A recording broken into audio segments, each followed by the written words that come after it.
Nintendo can charge whatever they want for their games because they can. We're going to buy it.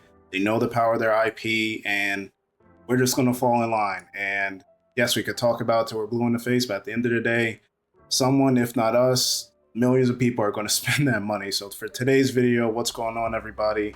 How y'all doing? Welcome back to the channel. It's your boy MXP back again to talk about the recent. There's been a million pieces of controversy from the Nintendo Direct last week, but what I wanted to talk about in particular was the Super Mario Galaxy 1+2 double pack that is supposed to be coming out next month. So it is Mario's 40th anniversary, and Nintendo decided, hey, we already got the Mario Galaxy movie coming out, so we're going to put out some content surrounding that. So we had the announcement of the Super Mario Galaxy and Galaxy 2 double pack coming out. Now, the main controversy surrounding this game is the price. The price is $70 if you want to buy both together, or you can buy each individually for 40 bucks. And the reason that's such a big controversy is the fact that Nintendo 5 years ago, for the 35th anniversary, put out the Super Mario 3D All-Stars game, which was a limited time release. So you could only buy it. It was only going to be in stores for a certain amount of time, or you could buy it digitally for 60 bucks, which, you know, $20 a game, not that bad, but there were no actual visual enhancements or anything done to the game whatsoever. Now, some of the improvements coming to the Super Mario Galaxy 1 and 2 remake is improved UI. There's going to be upgraded 1080p visuals for Switch 1, 4K for Switch 2. There's some extra storybook pages and things like that. But people still weren't happy with this. And the truth of the matter is that Super Mario Galaxy 2 should have been included in that 3D All-Stars pack. Everyone said it when the game came out, and it's funny seeing it play out now, because when that happened, a lot of people said, hey, they're probably doing that so then they could sell us Super Mario Galaxy 2 on its own later down the line, which we see they kind of did, but then they realized, okay, we could hit these people over the head again.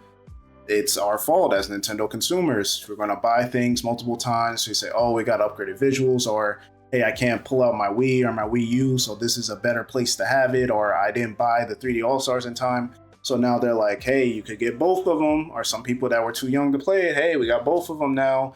Or if you decide, hey, I just want two, hey, you could buy it separately, got to pay digitally, it's going to be 40 bucks. But it's like, man, does that make sense? And the other thing I'm starting to notice too, with outside of the Switch 2 upgrade paths or packs or whatever they're putting in these games, Nintendo's also trying to sell us on this, oh, it's in 4K. It's like, yeah, but I look closer and I didn't realize this is a Switch 1 game. Like, Mario Galaxy 1+2, a Switch 1 game that's costing $70. The only other $70 game was Tears of the Kingdom. And when Tears of the Kingdom came out, everyone was like, 70 bucks? Then they kind of had to come out and say why, 18 gigabyte cartridge. There's a whole new world with the depths. There's so much more to do than Breath of the Wild. People were going to buy it anyway because it's Zelda, it's the end of the Switch, whatever.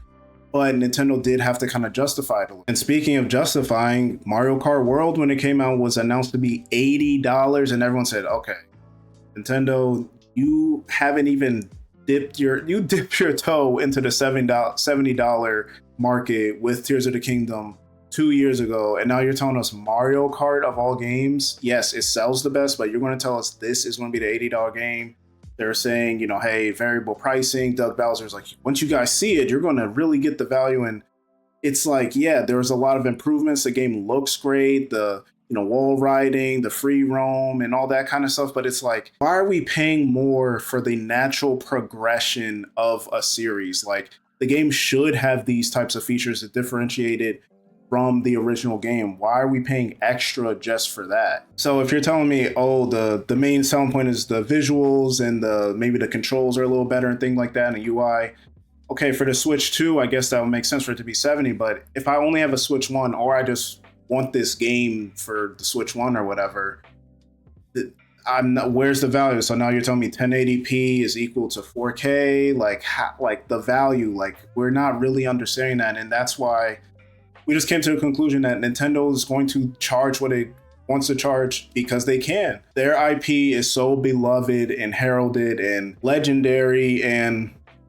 we're going to pay. Millions of people are going to pay, and that's just the end of it. And that's, I don't want to say that's fine, but it's like it's in within their discretion if they want to do that. But they aren't justifying it. Like, to me, I think they should just put stuff out and keep it moving. And that's kind of what they've been doing. They've been forced a little bit to talk more about, hey, why do you need to pay this and all this stuff, because the internet's kind of getting to them a little bit, or the chatter around it. But realistically, they're just like, hey, we're going to put this out. This is the price. Y'all going to buy or not? We know y'all going to buy it.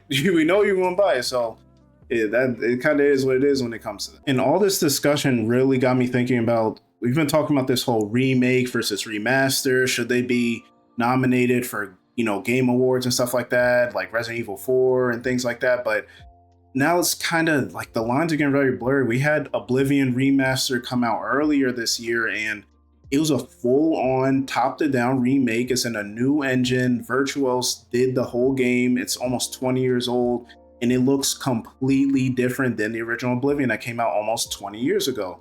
And they called it Oblivion Remaster, and they sold it for what? $50. So it seems like just that remaster or remake title, whatever you decide to slap on the box, is going to determine what you sell the game for. Like, going back to Nintendo, they decided to put out Metroid Prime Remaster last year, and it was $40, and a lot of people were surprised by that, because we had Donkey Kong Country Returns, which was a Wii and a 3DS game, that was $60. Mario, Paper Mario and the Thousand Year Door, that was $60. Luigi's Mansion 2, that was $60. Like, all these games they seem to port, they're just going to be $60. So Metroid Prime, obviously Metroid is a lower tier game, not in terms of quality, but just popularity when it comes to Nintendo. So it seems like that is what they're basing everything on. It's not necessarily the visuals or the updates or the, whatever enhancements they're putting into the game or extra content. It's all about how strong is the IP and how much are people going to pay for it, which makes sense. As a business, that makes complete sense. And then on the flip side, when it comes to remakes, we had, a lot of controversy with Naughty Dog, because they've put out The Last of Us at least 4 times at this point. And they had a Last of Us remake for part 1, and they charged $70 whole dollars for it, and people paid for it. But again, they had the show out at the time, and they knew people hadn't played it. It makes more sense to have a remake or a new version for PS5, considering it is a PS3 game when it comes down to it. And it's more noticeable with games like this that have more higher graphical fidelity and things like that, that these changes are very evident. Nintendo has never leaned on those kind of things. So then when Last of Us Remastered Part 2 comes out and they called it a remaster, they charge $50. They did not try and charge $70, even though it's just a 5-year game. The game still looked fine and everything, but hey, we put out these games, the graphics and everything are more intuitive. We've rebuilt it and everything like that. So that's what we're going to charge for it. And the same thing with Rockstar. They did Grand Theft Auto Definitive Edition, which was the 3 GTA 3 games, which GTA 3 took Grand Theft Auto to the next level. No more top down. Like GTA 3, Vice City, and San Andreas are, before 5 came out, those are like the gold standard of GTA games.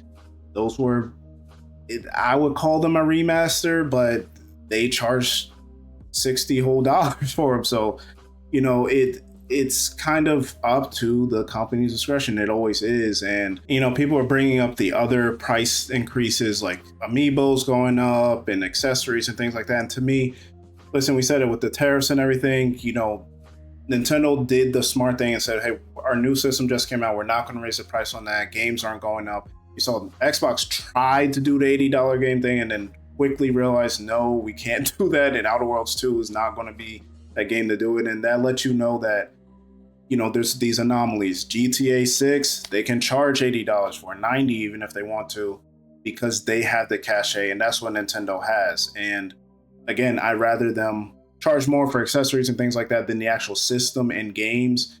The question is, what is this variable pricing that Doug Bowser mentioned? It seems like variable pricing means our games will vary from the base standard of $70 for everything we put out and more. There's no less than, there's no $40, $30 game from us, from Nintendo first party IPs.